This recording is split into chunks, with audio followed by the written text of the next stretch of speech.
જય Dwarkadhish, welcome to my YouTube channel Diya cooks creation. આજે આપણે બનાવીશું એકદમ નવી રીતે અને બહુ જ સરસ એવું ઊંધિયાને પણ ભૂલાવી દે તેવું ગરમા ગરમ દાણા મુઠિયાનું શાક। દાણા મુઠિયાનું શાક બનાવવા માટે મેં અહીંયા સૌથી પહેલાં મુઠિયાનો લોટ બાંધવા માટે એક મોટું વાસણ લઈ લીધું છે। હવે તે વાસણની અંદર આપણે 1 કપ જેટલો બાજરીનો લોટ એડ કરી લઈશું અને બાજરીનો લોટ બરાબર એડ થઈ જાય એટલે કે અહીંયા મેં રોટલો જે બનાવીએ છીએ તે રોટ લીધો છે, હવે તેને એડ કરી લઈશું। હવે તેની અંદર અડધા કપ જેટલો ચણાનો લોટ એડ કરી દઈશું। ચણાનો લોટ એડ કરવાથી તેની અંદર સારું એક બાઇન્ડિંગ આવે છે। અને હવે તેની અંદર આપણે અડધા કપ જેટલો ઘઉંનો લોટ એડ કરી લઈશું, જે આપણે નોર્મલ રોટલીમાં યુઝ કરતા હોય તે ઘઉંનો લોટ મેં લીધેલો છે, તેને એડ કરી લઈશું। અને હવે બરાબર સારી રીતે લોટ એડ થઈ જાય એટલે તેની અંદર અડધી ચમચી જેટલો હળદર પાવડર, 1 મોટી ચમચી જેટલું તીખું લાલ મરચું, 1 મોટી ચમચી જેટલો ધાણા જીરાનો પાવડર અને અડધી ચમચી જેટલું ટેસ્ટ પ્રમાણે મીઠું એડ કરી લઈશું। હવે તેની અંદર અડધી ચમચી જેટલો ગરમ મસાલો એડ કરી તેને સારી રીતે મિક્સ કરી તેની અંદર મેં આદુ લસણ અને મરચાંની ઝીણા ચોપ કરી રાખ્યા હતા તેને એડ કરી લઈશું। તમે જોઈ શકો છો અહીંયા મેં આદુ લસણ અને મરચાં એડ કરી લીધા છે। હવે તેની અંદર 1 મોટી ચમચી જેટલો અજમો આ રીતે હાથની મદદથી ક્રશ કરીને એડ કરી લઈશું અને હવે તેની અંદર 1 મોટી ચમચી જેટલા સફેદ તલ એડ કરી લઈશું। હવે બરાબર સારી રીતે મસાલા એડ થઈ જાય એટલે તેની અંદર 1 કપ જેટલા મેથીના પાન આપણે એડ કરી લઈશું। મેં અહીંયા વોશ કરીને લઈ લીધા છે અને અહીંયા મેં અડધા કપ જેટલા કોથમીરના પાન લીધા છે। તમને કોથમીર ન ભાવતી હોય તો સ્કીપ પણ કરી શકો છો।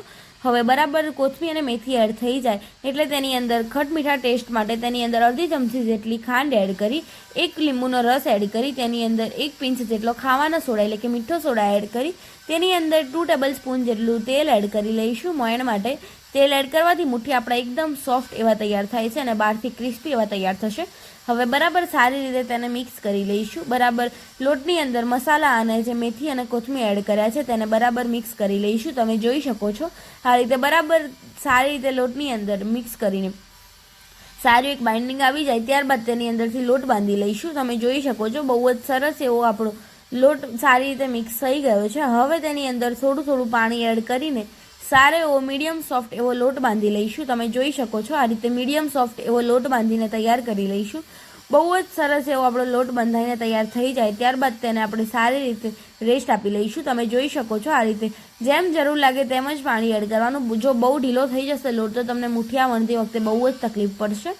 આ રીતે બરાબર સારી રીતે જેમ જરૂર લાગે તેમ તેની અંદર થોડું પાણી એડ કરીને સારો એવો મીડિયમ સોફ્ટ એવો લોટ બાંધી લઈશું। તમે જોઈ શકો છો બહુ જ સરસ એવો આપણો મીડિયમ સોફ્ટ એવો લોટ બંધાઈને તૈયાર થઈ ગયો છે। આ રીતે બરાબર સારી રીતે મીડિયમ સોફ્ટ એવો લોટ બાંધી લઈશું અને અહીંયા આપણો લોટ બંધાઈને તૈયાર થઈ ગયો છે, તેને આપણે રેસ્ટ પર મૂકી દઈશું। હવે લોટ રેસ્ટ થાય છે ત્યાર સુધી મેં અહીંયા એક પ્રેશર કુકર લઈ લીધું છે, તેની અંદર આપણે મેઝરમેન્ટના માપ પ્રમાણે 1 કપ જેટલી તુવેર એડ કરી લઈશું એટલે કે જે તુવેરના દાણા આવે છે તેને એડ કરી લઈશું અને હવે તેની અંદર 1 કપ જેટલું પાણી એડ કરી તેની અંદર ટેસ્ટ પ્રમાણે મીઠું અને અડધી ચમચી જેટલી હળદર પાવડર એડ કરી તેને સારી રીતે આપણે કૂક કરી લઈશું। લગભગ 3 થી 4 વિસલ આવે ત્યાર સુધી તેને કૂક કરી લઈશું। અહીંયા તમે જોઈ શકો છો બહુ જ સરસ એવો લોટ પણ રેસ્ટ થઈ ગયો છે। તેની અંદરથી આપણે આ રીતે ગોળ કરતા જઈને બરાબર તેને લંબગોળ આપણે આ રીતે બનાવી લઈશું મુઠિયા। તમે અહીંયા ગોળ શેપની અંદર પણ મુઠિયા બનાવી શકો છો, પરંતુ મેં અહીંયા લંબગોળ એવા મુઠિયા બનાવ્યા છે। તમને જે શેપ ફાવે તે શેપની અંદર મુઠિયા બનાવી શકો છો। હવે સેમ પ્રોસેસથી આપણે બધા જ મુઠિયા બનાવીને તૈયાર કરી લઈશું। જો તમને મારી આ રેસીપી થોડીક પણ ગમતી હોય તો મારી રેસીપીને પ્લીઝ લાઇક કરી મારી ચેનલને સબસ્ક્રાઈબ કરી મને આવો જ સપોર્ટ કરતા રહેજો। હવે તેને બરાબર સારી રીતે આપણે બધા જ મુઠિયા એક જ જેવા બનાવીને તૈયાર કરી લઈશું। તમે જોઈ શકો છો અહીંયા આપણા બધા જ મુઠિયા બનીને સારા એવા તૈયાર થઈ ગયા છે અને હવે અહીંયા આપણા તુવેર પણ સારી એવી બોઇલ થઈને તૈયાર થઈ ગઈ છે। તમે જોઈ શકો છો બહુ જ સરસ એવી આપણી તુવેરો બોઇલ થઈને તૈયાર થઈ ગઈ છે અને બહુ જ સરસ એવો તેનો કલર આવ્યો છે। તમે આ રીતે જોઈ શકો, પ્રેસ કરીને તો જોઈ શકો છો બહુ જ સરસ એવી તુવેરો આપણી સારી એવી કૂક થઈ ગઈ છે। હવે મેં અહીંયા તેલ પણ ગરમ કરવા માટે મૂકી દીધું હતું। હવે ગરમ તેલની અંદર આપણે મુઠિયાને એડ કરી લઈશું અને મુઠિયાને સારી રીતે આપણે ફ્રાય કરી લઈશું। તમે જોઈ શકો છો બહુ જ સરસ એવા આપણા મુઠિયા સારી રીતે ગરમ તેલની અંદર ફ્રાય થવા લાગ્યા છે અને હવે બધા જ મુઠિયાને આપણે એક કરીને ગરમ તેલની અંદર એડ કરી લઈશું। બહુ જ સરસ એવા આપણા મુઠિયા આ રીતે ઉપર આવે ત્યારબાદ તેને પલટાવીને સારી રીતે ગોલ્ડન બ્રાઉન અને ક્રિસ્પી થાય ત્યાર સુધી તેને ફ્રાય કરી લઈશું। અને અહીંયા આપણા સારા એવા મુઠિયા બરાબર ગોલ્ડન બ્રાઉન અને ક્રિસ્પી થાય ત્યાર સુધી તેને ફ્રાય કરી લઈશું. તમે જોઈ શકો છો બહુ જ સરસ એવા અને ગોલ્ડન બ્રાઉન એવા ક્રિસ્પી આપણા મુઠિયા ફ્રાય થઈને તૈયાર થઈ ગયા છે. તેને આપણે તેલમાંથી બહાર નીકાળી લઈશું.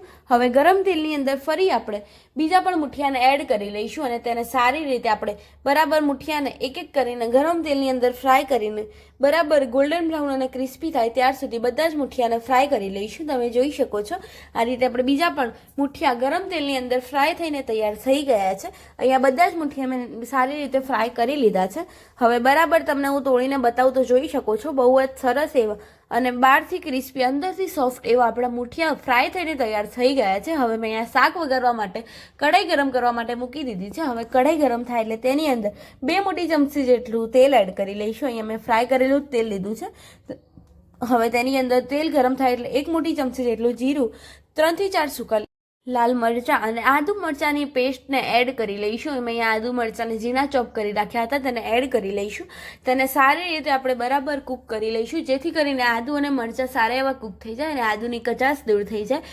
તમે જોઈ શકો છો આ રીતે આદુ મરચાં બરાબર સારી રીતે કૂક થવા લાગ્યા છે અને તેની અંદરની કચાશ પણ સારી એવી દૂર થઈ ગઈ છે. તમે જોઈ શકો છો બહુ જ સરસ એવા આદુ મરચાં કૂક થઈ જાય એટલે તેની અંદર 1 કપ જેટલી મેથીના પાન એડ કરી તેને સારી રીતે આપણે કૂક કરી લઈશું. તમે જોઈ શકો છો બહુ જ સરસ એવા આપણા મેથીના પાન પણ સારા એવા કૂક થવા લાગ્યા છે. મેથીને કૂક થતી વખતે બહુ ટાઈમ નથી લાગતો. આ રીતે બરાબર સારી રીતે તેને કૂક કરી લઈશું. હવે તેની અંદર ટામેટાની પ્યુરી એડ કરી લઈશું અને તેને બરાબર મિક્સ કરી લઈશું. અહીંયા મેં લગભગ 4 મીડિયમ સાઇઝના ટામેટાની પ્યુરી બનાવી હતી તેને એડ કરી લીધી છે. હવે બરાબર સારી રીતે તેને મિક્સ કરી લઈશું. અહીંયા હવે બરાબર ટામેટાની પ્યુરી મિક્સ થઈ જાય એટલે તેની અંદર અડધી ચમચી જેટલો હળદર પાવડર, 1 મોટી ચમચી જેટલું તીખું લાલ મરચું, 1 મોટી ચમચી જેટલો ધાણા જીરાનો પાવડર અને ટેસ્ટ પ્રમાણે મીઠું એડ કરી તેને બરાબર મિક્સ કરી લઈશું. અહીંયા ટામેટાની ઉપર આપણે મીઠું એડ કરવાથી ટામેટા ઝટપટ કૂક થઈ જાય છે અને તેની કચાશ સારી રીતે દૂર થઈ જાય છે. તમે જોઈ શકો છો બહુ જ સરસ એવા આપણે ટામેટાની પ્યુરી મિક્સ થઈ ગઈ છે અને મસાલા પણ મિક્સ થઈ ગયા છે. હવે તેની અંદર કલર માટે 1 મોટી ચમચી જેટલો કાશ્મીરી મરચું એડ કરી લઈશું. કાશ્મીરી મરચું એડ કરવાથી બહુ જ સરસ એવો તેનો કલર આવે છે અને તીખું જરાય નથી થતું. હવે તેને ઢાંકીને આપણે મસાલા અને ટામેટાની પ્યુરીને કૂક કરી લઈશું. અહીંયા બહુ જ સરસ એવી આપણી ગ્રેવી અને મસાલા કૂક થઈ ગયા છે. તમે જોઈ શકો છો હવે બરાબર ગ્રેવી અને મસાલા કૂક થઈ જાય એટલે તેની અંદર બોઇલ કરેલી તુવેરો એડ કરી તેને સારી રીતે આપણે મિક્સ કરી લઈશું. તમે જોઈ શકો છો બરાબર તુવેરના દાણા આપણા ગ્રેવીની અંદર મિક્સ થઈ ગયા છે.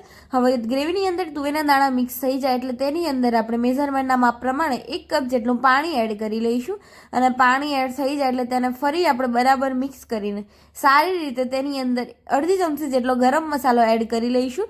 ગરમ મસાલો જો તમને ન ભાવતો હોય કે બહુ તીખું બનતું હોય તો તમે સ્કીપ પણ કરી શકો છો, પરંતુ ગરમ મસાલાથી ટેસ્ટ બહુ જ સરસ આવે છે. હવે બરાબર સારી રીતે તેને મિક્સ કરીને સારી રીતે તેને ઢાંકીને આપણે બરાબર કૂક થવા દઈશું. તમે જોઈ શકો છો બહુ જ સરસ એવું અને તેની સુગંધ પણ આવવા લાગી છે અને બહુ જ સરસ એવું આપણું શાક સારું એવું તેલ છૂટું પડી ગયું છે અને બોઇલ પણ થઈ ગયું છે. હવે તેને બરાબર આપણે મિક્સ કરી લઈશું અને એકવાર બરાબર મિક્સ થઈ જાય એટલે તેની અંદર ફ્રાય કરેલા જે આપણે મુઠિયા રાખ્યા હતા તે મુઠિયાને એડ કરી લઈશું અને બરાબર મુઠિયાને પણ આપણે સારી રીતે અમુક મુઠિયાને આ રીતે ભાગીને એડ કરીશું જેથી કરીને આપણો રસો એકદમ થીક એવો થશે. તમે જોઈ શકો છો બહુ જ સારી એવી ગ્રેવી આપણી થીક થાય તે માટે મેં અહીંયા લગભગ 3 થી 4 મુઠિયાને આ રીતે ભાગીને એડ કરી લીધા છે. હવે તેને બરાબર આપણે મિક્સ કરી લઈશું અને હવે તેને ફરી આપણે ઢાંકીને કૂક થવા દઈશું જેથી કરીને આપણી ગ્રેવી સારી એવી કૂક થઈ જાય અને આપણી જે ગ્રેવી છે તે મુઠિયા સારી રીતે એબ્ઝોર્વ કરી લે એટલે એકદમ સોફ્ટ એવા તૈયાર થઈ જશે. તમે જોઈ શકો છો બહુ જ સરસ એવા આપણા મુઠિયા બધી જ ગ્રેવીને એબ્ઝોર્વ કરી લીધી છે અને બહુ જ સરસ એવી ગ્રેવી પણ આપણી કૂક થઈ ગઈ છે એટલે કે આપણું શાક બનીને અહીંયા તૈયાર થઈ ગયું છે. તમે જોઈ શકો છો હવે તેની અંદર થોડા એવા કોથમીરના પાન એડ કરી તેને ગાર્નિશ કરી લઈશું અને તેને બરાબર સારી રીતે મિક્સ કરીને તમને હું બતાવું તો તમે જોઈ શકો છો ગરમા ગરમ આપણું દાણા મુઠિયાનું શાક બનીને તૈયાર થઈ ગયું છે. હવે દાણા મુઠિયાના શાકને આપણે સર્વિંગ પ્લેટની અંદર સર્વ કરી લઈશું. ગરમા ગરમ દાણા મુઠિયાનું શાક આપણું સર્વિંગ પ્લેટની અંદર સર્વ થઈ ગયું છે. એકવાર જરૂર ટ્રાય કરજો. ઊંધિયાને પણ ભૂલાવી દે તેવું આપણું દાણા મુઠિયાનું શાક બનીને તૈયાર થઈ ગયું છે અને અહીંયા આપણી સર્વિંગ પ્લેટ પણ સર્વ થઈને તૈયાર થઈ ગઈ છે. બહુ જ સરસ એવું અને અને ટૂંક જ સમયમાં એવું આપણું બનીને દાણા મુઠિયાનું શાક તૈયાર થઈ ગયું છે. જો તમને મારી આ રેસીપી ગમી હોય તો લાઇક કરજો, શેર કરજો અને કમેન્ટ કરજો. કમેન્ટ બોક્સમાં મને જરૂર જણાવજો કેવી લાગી મારી આ રેસીપી. અને હા, મારી ચેનલ પર જો નવા હોય તો ચેનલને સબસ્ક્રાઈબ કરી મારી ચેનલને બેલ આઇકન જરૂર દબાવજો, જેથી કરીને મારી અવનવી રેસીપી તમને સૌથી પહેલાં જોવા મળે. મળીએ કોઈ નવી રેસીપી સાથે. ત્યાર સુધી બધાને જય દ્વારકાધીશ, જય શ્રી કૃષ્ણ. અને હા, અહીંયા સ્ક્રીન પર મારી જ ચેનલની બીજી પણ રેસીપીઝ તમને જોવા મળતી હશે, તે રેસીપી પર તમે ક્લિક કરીને જોઈ શકો છો.